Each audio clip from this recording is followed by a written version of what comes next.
은총을 베푸는 다윗의 이런 주제를 가지고 말씀을 나누도록 하겠습니다. 우리는 지금 다윗이라는 인물을 통해서 하나님의 교훈을 받고 있습니다. 그동안 다윗을 통해서 많은 말씀들을 들었는데 여러분들 어느 정도 기억하고 있는지 궁금합니다.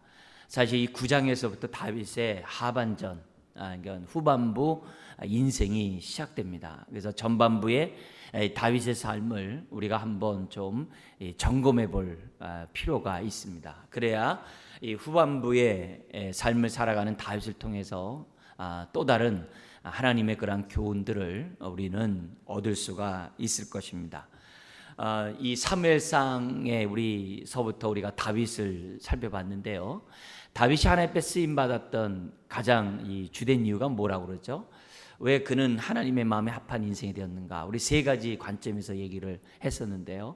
하나는 자신이 맡은 일에 대해서는 성실하게 최선을 다하는 그런 다윗의 모습이 한 가지가 있었고, 또 하나는 뭐냐면 이 골리앗이 그 하나님의 이름을 모독했을 때 정말 의분을 가지고 하나님의 이름을 위하여 나서는 그런 신앙을, 하나님과의 관계에서 그런 신앙을 갖고 있었다는 거고, 또 하나는 사람들과의 관계에서 그는 어디를 가든지 사람들에게 정말 기쁨을 주는 합당히 여김을 받는 인생이었다는 것을 우리가 초반부에 우리가 살펴봤습니다. 그러면서 이 다윗이 그 사울 왕으로부터 많은 핍박, 여러 대적자들로부터 많은 고난을 당하게 되는데, 그럴 때마다 다윗이 위대했던 점이 이제 우리 전반부에 나오죠. 그는 믿음으로 그 고난을 헤쳐나갔다는 거죠. 이제 그런 가운데 가장 두드러진 행동이 뭐였습니까? 변함이 없는 하나님의 인자함을 바라봤다. 그게 이제 우리 마음에 있죠. 우리가 어려운 일을 겪을 때마다 하나님은 변함없는 인자함을 우리에게 베풀어 줄 것이다. 그런 모습 우리가 배웠고, 또 하나는 우리가 도망가는 그런 상황에서 원망보다는 하나님을 경외하고자 작정을 해요. 이 하나님을 경외하는 그런 도망가는 상황에서 어떻게 경외합니까? 근데 다윗의 특징은 경외했고, 또 흔들리고 두려워할 수 있는 그 상황에서도 우리가 찬송 많이 불렀죠. 내 마음이 확정되고 확정되어 싸우니. 두려워하는 그 상황에서도, 이 흔들리는 그런 상황에서도 마음을 이렇게 딱 다잡아요. 그리고 아직 지금 사울이 자기를 지금 바로 앞에서 잡으려고 하는 상황에서도 하나님이 여기서 나를 구원할 것이라는 믿음을 가지고 미리 감사함으로 낙헌제를 드리겠다. 이 신앙이 아주 이 다윗의 고난을 대하는 아주 독특한 믿음의 행보였고, 이거는 오늘 우리들이 신앙생활할 때 저와 여러분들이 꼭 가져야 되는, 힘들고 어려울 때마다 인자함을 바라고 마음을 정하고 하나님을 경외하고 흔들리는 마음을 붙잡고 정말 여기 얘기했던 것처럼 미리 응답해 줄 것을 믿고 감사하는 이런 자세. 자, 근데 5년이 넘어가자, 10년을 도망 다녔잖아요. 5년이 넘어가자 후반부에 가자 이 다윗이 지쳐가는 거예요. 사무엘 선지자도 죽고 자꾸 자기 지파 사람들이 밀고를 사울 왕에 하고 지치고 지친 이런 가운데 다윗이 악수를 둬요. 악수를 둬요. 이게 어떻게 보면 다윗의 민낯이죠. 그래서 이 블레셋의 망명을 가서 1년 4개월이 넘도록 기거하면서 안주해버려요. 참 끔찍한 일이 벌어져요. 그 결과 이제 블레셋에서 이스라엘이 패배하고 사울과 요나단이 이제 죽임을 당하고 블레셋이 이스라엘의 속국이 되는 그런 비참한 현실을 맞이하게. 이게 이제 우리 사무엘상에 나온 얘기죠. 근데 이제 하반부에 이런 와중에서도 그래도 다윗이 하나님 보시기에 이쁜 짓은 계속해요. 그 유다 지파의 블레셋 변방 있는 사람들 계속 도와줘요. 계속 도와주고 블레셋에서부터 빼앗은, 또 주변 나라에서 빼앗은 것을 그 유다 지파에게, 왜냐하면 다윗이 유다 지파잖아요. 계속 이렇게 도와주는 장면이 이제 사무엘하에 나옵니다. 그 결과 이 다윗이 어떻게 됩니까? 사무엘하에 보면은 하나님의 때, 무력이 아니라 하나님의 방법으로 이제 왕이 되고자 정말 겸손한 모습으로, 자기가 사실 한 게 없거든요. 낮아지게 되죠. 그래서 12지파 중에서 유다 지파의 왕으로 이제 등극을 이제 왕이 되죠. 그래서 7년 6개월 동안 유다 지파의 왕이 되다가 하나님은 어떻게 돼요? 저 북쪽 11지파의 사울 왕가는 점점 쇠퇴하게 하고 다윗의 이 지파, 이 유다 지파는 계속 흥왕하게 하셨다 그래요. 이게 다 은혜죠. 그러다 보니까는 북쪽의 11지파가 블레셋의 그 속국에 너무 힘들잖아요. 근데 유다는 굉장히 평안하잖아요. 그러니까 11지파의 장로들이 와가지고 통일 왕국의 그러한 왕으로 임명하는, 이게 다 뭐냐면 하나님의 은혜 가운데 어떻게 보면 다윗이 왕이 유다의 왕이 된 거나 통일 왕국의 왕이 된 건 한 게 없어요. 다 하나님의 은혜 가운데 이제 주어진 그런 부분이죠. 그래서 점점 이 다윗이 돌보던 유다는 강성이 되고 북이스라엘은 쭈그러드는 가운데 통일이 이루게 됩니다. 그러자 다윗이 어떤 마음이 생겨요? 70년 동안 방치되었던 법궤를 가져오려고 해요. 그러니까 하나님의 임재를 사모하는 모습이죠. 그리고 자기는 왕궁에 있고 법궤는 휘장 가운데 있다 하면서 성전을 짓고자 해요. 그러니까 이런 이 신앙을 하나님이 아주 기뻐하시는 거죠. 그것뿐만 아니라 하나님의 은혜 가운데 아주 승승장구를 하는데, 우리가 8장에서는 뭘 배웠습니까? 우리 지난주에 어디로 가든지 주변 나라를 다 주변 나라 싸워서 승리하게 하세요. 이걸 뭐냐면 다윗도 고백해요. 하나님이 함께 했기 때문이다. 그러니까 지금 8장까지 내려오는 이 모습, 그죠? 어떻게 보면 이 다윗의 일생을 가만히 보면 겉으로 볼 땐 성군이고 탁월한 전략가고 정말 용맹한 군인이고 누가 보더라도 참 사람이 마음이 좋고 다 그래요. 그렇지만 이 모든 것들이 하나님의 은혜가 없으면, 함께하지 않으면 안 된다는 것을 사무엘하로 넘어가면 넘어갈수록 우리는 보게 되는 거예요. 근데 그 가운데 이 9장서부터 후반부라 그랬어요. 그래서 이 후반부에 나와 있는 내용을 보면 다윗의 민낯이 더 적나라하게 드러나요. 겉으로는 뭐냐면 계속 승승장구예요. 그래서 9장서부터 시작하는 이 후반부가 이 중간에 뭐냐면은 20장까지 이제 정리가 나와요. 그리고 21장서부터 열왕기상 2장까지는 노년기가 나와요. 다윗은 그때는 정말 아무것도 못해요. 근데 뭔가 왕성하게 활동했을 때 그 사건이 20장까지 딱 나오는데, 그 20장 끝에 보면 우리 8장에서 봤던 것처럼 국가 조직이 나와요. 거기 똑같이 국가 조직이 또 나와요. 근데 더 확장되고 견고하고 더 이렇게 발전한 모습으로 나와요. 그러니까 겉으로 볼 때는 어떻다는 거예요? 다윗의 왕조는 평탄하여 승승장구하고 부강에 갔더라. 그게 이제 이 사무엘하에 나온 얘기예요. 근데 성경은 성령의 감동으로 쓰여진 거잖아요. 그리고 성령은 하나님의 눈으로 한 인물을 보는 것이 성경이잖아요. 그잖아요. 그래서 오고 오는 사람들에게 지금 뭐냐면 하나님이 주고자 하는 이런 교훈들이 많거든요. 정말 인생은 이 다윗의 모습을 보면 정말 한량없이 연약하고 부족하고 모자라고, 정말 하나님 앞에 이렇게 이런 영광을 받을 어떻게 보면 자격이 없는 그런 사람이라는 것이 이제 9장에서부터 쫙 나와요. 그래서 그 가장 이제 대표적인 모습이 뭐냐면은 이 12장까지 암몬과 이제 큰 대적자인 암몬을 이게 무찌르는 장면이 나와요. 너무 좋죠. 겉으로서 봤을 때 이제 이스라엘 괴롭힐 자가 없어요. 근데 자신과의 싸움에는 져요, 다윗이. 그 유명한 사건이 밧세바 사건이에요. 자신과 싸움에 져요. 그리고 13장에서부터 20장까지는 어떤 사건이 나오냐면은 주변 나라로부터 다윗을 건드릴 사람은 없어요. 너무 강해. 주변 나라 다 속국이에요. 천하태평의 정말 그런 시대를 이스라엘은 맞이해요. 근데 자중질환이 일어나요. 그래서 자기 아들 압살롬이 자기 형제들 다 죽이고 왕이 되는 이런 사건. 나중에 열왕기 노년에 가면 아도니아가 또 뭐냐면 또 반란을 일으키는, 솔로몬과 함께 반란을 일으키는 이런 끔찍한 일이 안에서 벌어져요. 이런 사건이 지금 뭐냐면 이 사무엘상하 다윗의 일생에서 나오는 그런 모습입니다. 그래서 제가 이 얘기를 이제 후반부에 들어가면서 하는 이유는 다른 게 아니에요.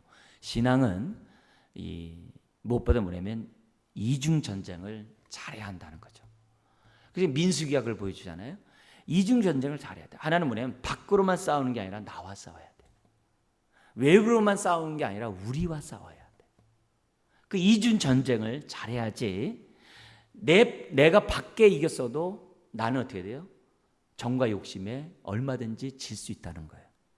그리고 우리가 정말 외부로부터 어떤 그런 모습에서 뭐 어떤 공동체도 마찬가지입니다. 그 어떤 서부터 정말 잘 방어하고 이긴다 할지라도 우리끼리 어떻게 돼요?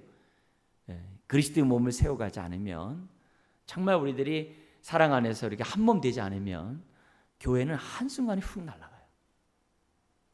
그래서 교회는 나와 싸우고 우리와의 관계를 어떻게든지 간에 돈독하게 해야 하는 것이 이게 민수기에서 가르쳤던 그 원리가 지금 다윗의 일생에서도 똑같이 나타난 거예요. 그러면 이게 다윗에게만 머물겠냐? 안 그렇다는 거죠. 오늘 우리가 이 땅에 살아가면서도 우리 인생을 가만히 보세요. 나와 싸움에서 이겨야 되는 거고 우리가 어떻게 돼요? 하나됨을 힘써 지키는 데서 정말 이 모든 정말 하나님의 은혜가 드러난다는 것을 저 여러분들이 잊어서는 안 돼요. 이 교훈을 우리가 기본으로 생각하면서 또 우리 이제 구조가 이제 전체 구조가 9장에서 또 후반부라 했어요. 후반부를 살아가는 다윗의 모습을 보면서 색다른 지금까지는 용맹하고 신앙이 좋고 정말 용맹한 이런 남에게 덕과 은혜를 베푸는 이런 모습을 우리가 볼 겁니다. 봤어요. 봤단 말이에요. 그러나 우리들의 그 다윗의 이 민낯들을 우리들이 좀 보면서 우리들이 정말 우리 인생이 이렇게 되면 안 되겠다. 우리의 끝물이 향기로워야 되겠다. 끝물이 다 냄새 나잖아요. 주님, 우리의 끝물 인생이 정말 복된 인생, 우리의 믿음의 경주를 완주하는 그런 인생이 되어야 되겠다. 이런 것들을 오늘 이제 저와 여러분들이 좀 생각해 봤으면 좋겠습니다. 그런 가운데 이 9장에 나와 있는 내용은 이제 은총을 베푸는 다윗이라고 했어요. 이런 모습들, 비록 이 다윗이 여러 가지 민낯을 드러내고 부족하고 정말 모자라고 죄를 범하고 이런 사람이지만 그래도 하나님이 다윗을 사랑했어요. 그걸 우리가 배워야 되잖아요. 왜 사랑했어요? 우리 그동안에 배웠던 내용과 다 똑같아요. 계속 이어져요. 후반부까지. 뭐냐면 부족하게 연약했지만 그래도 그는 하나님을 경외하는데 열심히 있었어요. 부족하고 연약했지만 그는 어떻게 돼요? 정말 어떻게 하든지 간에 자기가 잘못된 부분들은 고쳐나가려고 노력했던 사람이었어요. 그러니까 잘못은 해요, 계속. 그렇지만 몰라서 잘못을 하지 알면서 이렇게 막 잘못하고 그러지는 않아요. 근데 모르는 게 너무 많아요. 그때마다 하나님이 뭐냐면 깨우쳐주고 가르쳐주고. 근데 그때마다 다윗은 굉장히 달게 받는 이런 모습을 갖고 있어요. 이게 하나님과의 관계에서 법궤를 갖고 오고 성전을 짓고 회개를 하고 이건 참 잘해요. 근데 오늘 본문은 뭐냐면 하나님과의 관계에서 이것만 신앙적인 면만 잘하는 게 아니라 다윗이 이쁨을 받게 된 이유가 있는 거예요. 부족하고 연약하지만 구장이 있는 거예요. 그게 뭐냐면 사람들을 긍휼히 여기고 불쌍히 여기고 은총을 베풀고자 하는 기본적인 마음을 지금 뭐냐면 다윗이 있었다는 거예요. 이 부분을 저와 여러분들이 놓치면 안 돼요. 이걸 우리가 놓치지 않을 때 신앙생활을 승리하며 나갈 수 있어요. 어떤 면에서 승리하냐면 내 모습을 내가 보면요 참 부끄럽게 짝이 없을 때가 많죠. 내가 자꾸 잘못하는 모습을 보면 내 스스로가 어떻게 돼요? 낙심하게 되고 자기를 비하게 되죠. 그래서 하나님 앞에 이렇게 생각하죠. 나 같은 자가 뭐 하겠냐고. 하나님이 나를 뭐 쓰겠냐고. 에이, 부끄러운데 하나님이 나에 대해서 뭐 어떻게 할까? 에이 하면서 사람들이 어떻게 돼요? 낙심하며 좌절하면서 웅크리기 쉬운 것이 우리들이거든요. 근데 하나님은 그런 사람들을 향해서는 또 다른 교훈을 주는 거예요. 그러지 말라 이게요. 다윗을 보라 이게요. 다윗이 부족하고 연약했지만 그래도 그런 가운데서도 하나님을 경외했고, 그런 가운데서도 어떻게 돼요? 그의 삶이 남을 돌보는 삶을 살지 않았냐 이게. 그런 가운데서도 다윗은 최선을 다하는 그런 삶을 살지 않았냐 이게요. 그렇다면 너희들이 뭐냐면은 우리들이 얘기하는 거예요. 다윗의 그런 신앙을 본받아라. 부족하다고 주저앉지 말고, 연약하다고 주저앉지 말고, 범죄했다고 낙심하고 그냥 주저앉고 있지 말고, 일어서서 다윗처럼 하나님을 경외하고, 다윗처럼 내가 있는 삶의 현장에서 남을 돌보는 그런 믿음의 행보들은 해야 되지 않냐 이게. 다윗이 그렇게 살았다 이게. 그래서 민낯이 있음에도 불구하고 하나님의 기쁨을 받았던 이 다윗, 우리가 이제 본받아야 될 다윗의 삶이었다는 거죠. 그래서 다윗이 신앙이 좋은 면에서만 본받지 말고 부족한 가운데서도 그가 취했던 행동을 본받자는 거예요. 승승장구할 때만의 그 믿음만이 아니라 정말 저 밑에 밧세바까지 그 범죄하는 그 죄악의 구렁텅이 속에서도 그가 취했던 그 믿음의 방법을 저와 여러분들이 본받아야 한다는 거예요. 그래서 다윗이 위대한 사람이고, 그래서 우리들이 기억해야 되는 거예요. 그는 항상 승리하는 사람이 아니에요. 밑바닥에서 다 뭐예요? 있었던 사람이에요. 근데 그런 가운데서도 그는 정말 신앙으로서 하나님의 마음에 합한 삶을 살았다는 거예요. 그래서 우리가 이쪽 면을 본받든 저쪽 면을 본받든 정말 우리들이 본받을 이 사람이 바로 다윗이었다는 거죠. 자, 그런 가운데 우리 오늘 말씀은 1절이 이렇게 시작을 합니다. 같이 한번 읽겠습니다. 다윗이 이르되 사울의 집에 아직도 남은 사람이 있느냐? 내가 요나단으로 말미암아 그 사람에게 은총을 베풀리라 하니라. 앞에서는 법궤를 갖고 왔죠. 성전을 짓고자 했죠. 또 이것 좀 보세요. 요나단과 맺은 그 언약을 기억하고 어떤 언약을 맺었어요? 요나단과 내 후손에게 은총을 베풀어 달라. 당신의 후손과 우리의 후손이 함께 잘 살 수 있도록 약속을 지켜달라. 특별히 요나단이 자신의 자손들을 잘 돌봐줄 것을 서로 언약을 맺었지 않습니까? 그래서 다윗이 그렇게 하겠다고 약속했잖아요. 그게 생각난 거예요. 그동안은 도망 다니고 그동안에는 주변 나라들과 전쟁하느라 정신 하나도 없다가 이제는 뭐예요? 태평성대가 이루어지니까 지금 다윗이 생각난 거예요. 사울의 집에 아직도 남아있는 사람이 있는가? 그러니까 신하들이 이제 찾아 나섰겠죠? 그러자 보고가 나옵니다. 2절에 사울의 집에는 종 한 사람이 있는데 시바입니다. 시바가 있습니다. 그러자 그 사람이 다윗 앞에 나오게 됩니다. 다윗 앞에 나왔을 때 시바는 두려웠겠죠. 왜요? 사울 왕 대적자의 가문이었잖아요. 대적자의 가문에서 일했던 사람이기 때문에 다윗 왕 앞에 서는 것이 쉽지 않았겠죠. 그러자 이 시바가 다윗 앞에 오자마자 당신의 종인이라면 넙죽 엎드립니다. 그러자 3절에 왕이 사울의 집에 아직도 남은 사람이 없냐? 내가 그에게 하나님의 은총을 베풀고자 한다. 이렇게 아주 훈훈한 얘기를 이제 듣게 되는 거죠. 그러자 시바가 왕께 말합니다. 요나단의 아들 하나가 있는데 다리저는 잔이다. 그 얘기를 해요. 이 아들만 하나 있었겠습니까? 그렇지 않습니다. 21장에 보면 이 사무엘하 21장에 보면 어떤 사건이 있냐면은 기브온 사람들이 사울 왕가로부터 사울 집안으로부터 아주 멸절을 당해요. 몰살을 당해요. 그래서 그 후손이 원한이 하늘에 찌르는 거예요. 그래가지고 다윗 왕에게 뭐냐면 사울 왕의 후손들 우리에게 주소서. 뭐냐면 피의 보복을 하겠다는 거거든요. 그때 다윗이 줘요. 사울 왕의 후손들을 줍니다. 그러니까 여러 후손들이 있었다는 거예요.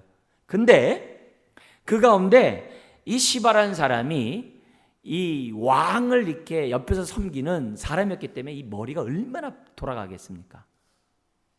굉장히 돌아가는 사람이잖아요. 벌써 간파한 거죠. 사울 왕가가 아니라 요나단과 친했다는 것을 누구보다 잘 알겠죠. 그런데 그런 마음을 알았던 이 시바였던 것 같아요. 요나단에 많은 후손들이 있어요.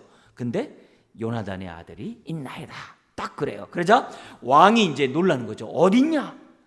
벌써 정보가 딱 나옵니다. 4절에 보니까는 그 로드발 암멜의 아들 누구네 집에? 마길의 집에 있나이다. 보고를 한 거예요. 그러자 사람을 보내서 빨리 데려와라. 그러자 이제 사람을 보내는 이런 장면이 납니다. 자, 여기서 마길이라는 사람을 좀 우리가 한번 좀 생각해 봤으면 좋겠는데요. 이 마길이라는 사람이 우리가는 이제 익숙하지 않습니다. 그러나 뒤에 보면 성경에 이 마길이라는 사람이 어디에 또 등장하냐면은 나중에 이 다윗이 압살롬에게 반란에 의해서 쫓겨나가잖아요. 도망가잖아요. 도망갈 때 요단강 건너서 다윗에게 음식을 주면서 다윗을 돌봤던 사람이 마길이라는 사람이에요. 그러니까 이 사람은 태생적으로 어렵고 힘든 사람을 잘 돌보는 사람이었어요. 더구나 이 사람은 길라 사람인데 요단강 동편이잖아요. 사울 왕과는 아무 관계가 없어요. 베냐민 지파는 아무 상관이 없어요. 므낫세 지파거든요. 므낫세 지파의 후손이거든요. 그런데 이 사람이 정말 아무런 대가 없이 지금 뭐냐면 무비보셋을 지금 돌보고 있었다는 거예요. 그런 아주 독특한 인물이 여기서 이제 드러나게 되는 거죠. 그리고 나서 이제 뭐냐면 이제 6절에 보면 이 무비보셋이 이제 두렵겠죠. 와가지고서 자기를 찾으니까 안 갚으면 하려나 보다 이렇게 생각할 수도 있겠죠. 어쨌든 근데 6절에 엎드리며 당신의 종입니다. 그러자 7절에 무서워 말라. 내가 네 아버지의 요나단으로 말미암아 너에게 은총을 베풀 것이고 너희 할아버지 사울 왕이 속했던 모든 땅을 다시 돌려줄 것이며 너는 왕자처럼 나와 함께 내 상에서 밥을 먹을 것이다. 그러자 이 무비보셋이 8절에 죽은 개 같은 나를 어찌 돌보시나이까 하면서 정말 이 감격해하는 이런 모습이 8절에 나옵니다. 자, 우리가 이런 메시지 속에서 우리가 먼저 우리가 좀 짚고 넘어갈 교훈이 뭐냐면 다윗이 지금 뭐냐면 뭔가 살만한 때가 되자 지금 요나단과 약속을 기억했다는 거예요. 그리고 요나단의 그 후손들에게 뭐냐면은 3절에 하나님의 은총을 베풀겠다 그래요. 이건 자기의 은총이 왕의 은총이 아니라 하나님의 은총을 베풀겠다라고 다윗이 지금 뭐냐면 말하고 있다는 거예요. 여기서 우리들이 정말 우리가 잘 깨닫고 순종해야 될 부분이 이거예요. 왜 하나님이 우리들에게 은총을 베풀었을까? 왜 하나님이 우리에게 은혜를 베풀어 주셨을까? 왜 우리가 하나님의 그 큰 은혜를 왜 받게 되었냐 얘기예요. 그거는 나에게 머무는 것이 아니라 다른 사람에게 베풀고자 하나님이 우리들에게 은총을 주셨다는 거예요. 그래서 다윗은 자신이 하나님부터 받은 이 은총이 너무 큰데 이 은총을 사람에게도 보이고 싶었던 거죠. 그래서 이 다윗이 덕의 정치를 많이 해요. 이제 그런 가운데 오늘 보니까는 자기 약속을 기억하고 사울 왕의 특별히 요나단의 그런 자손에게 하나님의 은총을 베풀고자 했다는 거죠. 진정 하나님의 은혜를 아는 사람들의 특징을 보면요, 베풀어요. 은혜를 아는 사람은 자기만을 위해 살질 않아요. 이 은총의 특징이 그래요. 속성이 그래요. 은혜를 받으면 다른 사람을 생각하게 돼 있어요. 여러분도 그렇잖아요. 은혜를 받으면 은혜 받지 못한 사람을 생각하게 돼 있잖아요. 여러분이 하나님의 은총을 받으면 정말 은총이 필요한 사람을 돌보고 싶어하는 마음이 있잖아요. 그게 하나님의 마음이고 은혜를 받은 사람들의 마음이라는 것을 우리들에게 가르쳐줘요. 그런 의미에서 오늘 우리 직접적으로 개인적으로도 한번 적용했으면 좋겠어요. 혹시 과거에 내가 누구와 약속한 그 약속이 있는데 아직 내가 까마득하게 잊어버리고 지금 방치해 놓은 것이 있다고 한다면 이런 메시지를 통해서 과거에 내가 약속했던 그 약속을 정말 내가 정말 다시 지키는 그런 사람이 되었으면 좋겠어요. 사소한 약속이라도 내가 잊어버리고 있었던 약속이 있다고 한다면 한번 좀 기억하는 이 시간, 그리고 동시에 내 주변에 무비보셋과 같은 사람이 있지는 않은지, 내가 돌봐야 될 그런 사람은 내 주변에 있지 않은지, 은총을 받은 자로서 저와 여러분들은 마땅히 이런 생각을 해야만 한다는 거죠. 여러분, 믿는 자에게는 기본적으로 긍휼히 여기는 마음이 있어야 돼요. 그래야 긍휼히 여기는 자가 하나님으로부터 긍휼히 여기를 받는 거예요. 다윗의 후반부가 엉망임에도 불구하고 하나님의 은총을 받는 이유가 다른 게 아니에요. 지금 이 9장이 주는 메시지는 정말 형편없이 밑바닥까지 내려간 다윗이지만 그래도 어떻게 돼요? 긍휼을 받을 행동을 지금 하고 있다는 거예요. 이게 중요한 거예요. 그래서 나중에 다윗이 심판을 받을 때도요, 긍휼 있는 심판을 받아요. 다윗이 그래요. 야고보서도 그러잖아요. 남에게 긍휼 없이 대하는 자는 긍휼 없는 심판을 당하리라, 이렇게 돼 있거든요. 뒤바꾸면 뭐냐면 남에게 긍휼의 행동을 행하면 어떻게 돼? 심판받을 때 뭐예요? 긍휼이 있는 심판을 받는다는 거예요. 그래서 다윗이 심판을 받더라도 살아나요. 왜요? 하나님의 긍휼이 다윗과 함께 있기 때문에. 그래서 다윗이 회개하고 일어서는 거예요. 그런 의미에서 오늘 우리들이 신앙생활하면서 이 남을 긍휼히 여기는 이런 마음들, 다윗이 부족하고 범죄하고 타락하고 그렇지만 기본적으로 긍휼히 여기는 마음이 있었기 때문에 하나님이 드디어 위기 가운데 다윗을 축복하고 일으켰다는 거예요. 여러분, 이 세상이 아무리 경쟁 사회고 아주 정말 험악하고 사람 살기 힘든 세상이라 하더라도요, 이 세상은 사람들은 뭘 원하고 있어요? 긍휼을 베푸는 사람의 손길을 다 원하고 있어요. 요즘에 우리 매스컴에서 많이 사용하는 게 영웅이라는 말을 많이 써요. 남을 위해 남을 도와주고 정말 심지어 목숨을 바친 사람을 영웅이라는 표현을 미국 사회에서 많이 썼는데 지금 우리나라에서 많이 쓰고 있어요. 영웅이라는 단어를 많이 써요. 여러분, 그 얘기가 뭐예요? 그만큼 사람들은 긍휼의 손길을 원하고 있다는 거예요. 근데 우리는 긍휼을 안 베풀 사람들의 특징들을 보면 뭐냐면 큰 것만 긍휼이라 생각해요. 그렇지 않아요. 지극히 작은 것도 긍휼이에요. 그리고 작은 것을 베풀 줄 아는 사람이 큰 것 베푸는 거예요.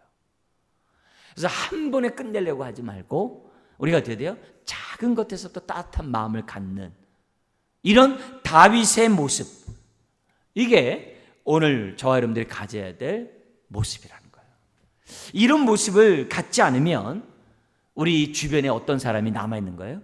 무비보셋과 같은 사람이 여전히 눈물을 흘리고 어떻게 돼요? 나는 죽은 개 같다고 스스로 생각하는 사람들이 그대로 방치되어 있다는 거예요. 지금 이 무비보셋 고백을 보세요. 한때는 요나단의 아들로서 얼마나 많은 정말 이 왕자로서의 특혜를 누렸겠습니까? 근데 그 나라가 몰락해버리고, 나라가 몰락해버리잖아요. 그리고 그 나라를 갖다 요단강 동편에서 세우잖아요. 그 사울 왕가가 쫓겨나가지고 블레셋에게 쫓겨나서 요단강 건너서 나라를 세우거든요. 근데 거기서 맞아 어떻게 돼요? 망하니까 어떻게 돼요? 그냥 방치돼 버린 거예요. 그래서 누구도 돌보지 않았던 그 요단강 건너편의 그 지역에서 거기 이제 이 길르앗이 살고 있잖아요. 그잖아요? 길르앗에 이 마갈이라는 사람이 살고 있잖아요. 가져다가 돌본 거예요. 여러분, 정말 이 무비보셋의 입장에서 볼 때는 하루아침에 정말 비참한 인생을 전락해버린 거예요. 그래서 자기 스스로가 자기를 어떻게 생각해요? 죽은 개 같은 나, 이렇게 생각했어요. 아무도 돌보지 않고, 아무도 신경 쓰지 않는 그런 모습. 근데 이런 자에게 마갈의 은혜가 있었고, 그리고 또 뭐예요? 다윗의 은총이 있었다는 거예요. 여러분, 우리가 왜 긍휼을 베풀어야 되느냐? 무비보셋과 같은 사람이 있기 때문에 그런 거죠. 무비보셋과. 우리 동네 이렇게 보면 훈훈한 얘기들 많이 들려요. 옆에 집에 있는 사람을 돌봐주고 이웃에 대해서 이렇게 관심을 가져주고 어려운 부분 있으면 이렇게 같이 또 뭐 병원도 가지고 여러 가지 이렇게 한 얘기들 이렇게 들려요. 얼마나 귀합니까? 나의 작은 손길이 무비보셋 같은 사람에게는 큰 감동이 될 수 있다는 거예요. 큰 감동. 지금 우리가 어쨌든 10명 입양해가지고 돌보잖아요. 근데 그 사람들에게는요, 그게 얼마나 큰 소망을 주는지 몰라요. 얼마나 큰 소망을 주는지 몰라요. 우리들의 작은 행실이 얼마나 큰 소망을 주는지 몰라요. 우리 옛날에 청년부들이 우리 어르신들이 청소하지 못하는 집에 가서 청소해주고 그러잖아요. 그거 가끔 얘기해요. 옛날에 우리 청년들이 와가지고 우리 집 그거 청소해준 거 너무 고맙다고. 그 얘기해요. 치매가 걸린 할머니인데 그 얘기를 해요. 얘기하다 보면 그 얘기를 해요. 너무 참 그때 좋았다고. 여기 해준 사람이 여기 있어요 지금. 그러니까 그게 뭐예요? 그게 소망을 주는 거거든요. 나 같은 자를 하나님이 잊지 아니하고 나를 돌보고 계시구나. 그걸 무비보셋이 어떻게 돼요? 깨닫는 거죠. 오늘 우리가 긍휼을 베푸는 그 자체가 정말 이 많은 사람들을 살릴 수 있다는 것을 우리는 기억해야만 하는 거죠. 더 크게 생각하면요, 하나님은 무비보셋을 잊지 않으셨어요. 그래서 마길리라는 사람을 붙여줬던 것이고, 그래서 어떻게 돼요? 다윗으로 하여금 옛날에 요나단과 맺은 그 약속을 기억나게 하신 거예요. 더 크게 보면 하나님이 지금 어떻게 돼요? 무비보셋을 지금 돌보고 있다는 것을 우리들에게 가르쳐주고 있어요. 그러므로 우리는 이런 무비보셋의 모습을 보면서 뭘 보는 거예요? 하나님의 임재를 보는 거죠. 마길의 손길에서, 다윗의 손길에서 하나님의 임재를 보는 거죠. 그렇다면 오늘 우리가 하나님의 임재를 보여줘야죠. 뭐 하면서요? 은총을 베풀므로. 내가 받은 하나님의 은혜를 베풀므로. 그래서 나도 힘든데 그러면 안 돼요. 내가 힘든 가운데서도 내 작은 손길을 크게 여기는 사람들이 주변에 있거든요. 아무리 힘들어도 사랑을 베풀지 못할 만큼 정말 은혜가 없는 사람이 없어요. 아무리 부하해도 사랑을 받지 않은 만큼 부자는 없어요. 다 모든 사람의 따뜻한 손길을 원하는 것이 이 세상이에요. 자, 그러면서 이렇게 다시 이제 9절 이하에 보면 이 다윗이 사울 왕 시바를 부릅니다. 그리고 명령을 내립니다. 사울 왕의 모든 땅을 다 돌려주겠다. 너는 이 무비보셋에 먹을 양식을 대라. 그리고 뭐냐면은 그러나 이 무비보셋 나와 함께 상에서 먹을 것이다. 그러면서 사울 왕가의 모든 땅을 관리할 수 있는 권한을 시바에게 줍니다. 그러니까 시바 입장에서 보면 어떻게 돼요? 굉장히 정말 횡재를 얻은 거죠. 근데 여기서 우리가 이 시바라는 사람을 좀 주목해 볼 필요가 있어요. 10절에 보면 이 시바에게 그 전쟁 난리통에 이 시바에게 10절에 보면 아들이 몇 명 있다고 그래요? 그 10절에 보면 15명이 있대요. 여러분, 난리통이 15명이 날 정도로 이게 정상이 아니죠. 그죠? 그리고 또 종이 몇 명이라고 그래요? 20명이래요. 그러면 종이라도 이 시바는 어떤 종이에요? 왕을 보필했던 종이었기 때문에 권력이 있었던 종이라는 거죠. 내시 이러면 종이라고 하더라도 힘이 막강하잖아요. 그죠? 그러니까 사울왕의 측근에서 돌봤던 종이었기 때문에 권력이 있었던 거예요. 근데 보십시오. 아들이 15이고 종이 20이면 가난한 자가 아니에요. 근데 이 시바가 무비보셋 돌봤습니까? 안 돌봤습니까? 안 돌봤죠. 안 돌봤죠. 자기 왕이 죽자 어떻게 돼요? 자기는 자유인으로 지금 살고 있는 거예요. 지금 상황을 우리가 지금 추측할 수 있죠. 이 시바라는 사람이 정치력이나 술수가 보통 아주 센 사람이 아니라는 걸 우리가 직감을 하죠. 근데 이 사람이 나중에 어떤 행동을 하냐면 다윗이 압살롬에게 쫓겨나갈 때요, 무비보셋이 못 와요. 같이 따라가지 않아요. 그래서 다윗이 따라오지 않았잖아요. 그러면 뭐예요? 이상할 수 있겠죠. 근데 이상할 겨를도 없어요. 그 순간에 다윗은 쫓겨나가는 상황인데, 그때 있잖아요, 이 시바라는 사람이 양식을 가지고 와요. 다윗이 쫓겨날 때. 그래서 양식을 가지고 다윗을 뭐냐면 도와주는 일에 참여를. 왜요? 다윗의 은혜를 받았으니까 다윗 편에 씁니다. 다윗 편에 서요. 근데 이 사람이 그때 무슨 말 하냐면, 무비보셋이 반란에 섰다는 거예요. 그렇게 자기가 말을 갖다가 만들어내요. 저 압살롬 반란의 진영에 들어갔다는 거예요. 그러니까 다윗이 볼 때 괘씸한 지고 하겠죠. 그죠? 자기 양식까지 주면 자기 따라오는 시바가 그렇게 얘기하니까 다윗이 그렇게 그 말만 들으니까 그렇게 판단하겠죠. 그래서 뭐라 그래요? 사울의 모든 집이 다 네 거다, 그런 거예요. 사울의 집이 다 네 거라는 거예요. 그러니까 이 시바는 졸지에 어떻게 돼요? 거부가 된 거예요. 거부가 된 거예요. 그 전세를 파악해 볼 때 다윗이 다시 회복한다는 것을 시바는 벌써 판단했던 거죠. 야반도주를 하지만 다시 회복할 것을 시바는 이제 생각했던 거죠. 졸지된 거예요. 나중에 다윗이 다시 예루살렘에 돌아오잖아요. 무비보셋 얘기하는 거예요. 너 왜 반란을 내 가담하고 나를 안 따라왔냐? 그러니까 무비보셋이 그런 거예요. 왕이요, 저는 두 다리를 쓸 수 없는 사람입니다. 누가 나를 말에 태워주지 못해가지고 왕 앞에 나오지 못했습니다. 그러니까 다윗이 황당하잖아요. 그러면 그 재산의 반을 시바에게 주고 반은 네가 가져라, 그래요, 다윗이. 그러니까 신앙의 밑바닥에 다윗이 지금. 그러니까 뭐냐면 무비보셋이 뭐냐, 저 필요 없어요, 다 주세요. 네. 그런 대화가 뒤에 나와요. 그러면 이런 배경 속에서 이 시바의 태도는 뭐예요? 장기가 굉장히 아주 밝은 사람이죠. 아주 정치적인 그런 사람이었다는 것을 우리는 성경을 통해 알 수 있는 거죠. 그러니까 오늘 우리가 이제 마지막 우리 정리를 해보면 이런 겁니다. 무비보셋에게는 돌보는 사람이 셋이 있었어요. 그죠? 하나는 지금 여기 우리 처음에 나와 있는 것처럼 이 마길처럼 이름도 없이 빛도 없이 아무도 돌보지 않는 그 왕자를, 그것도 다리를 못 쓰기 때문에 어떤 노동력을 제공 못 하잖아요. 상전인 이 무비보셋을 지키는 사람이 있고요.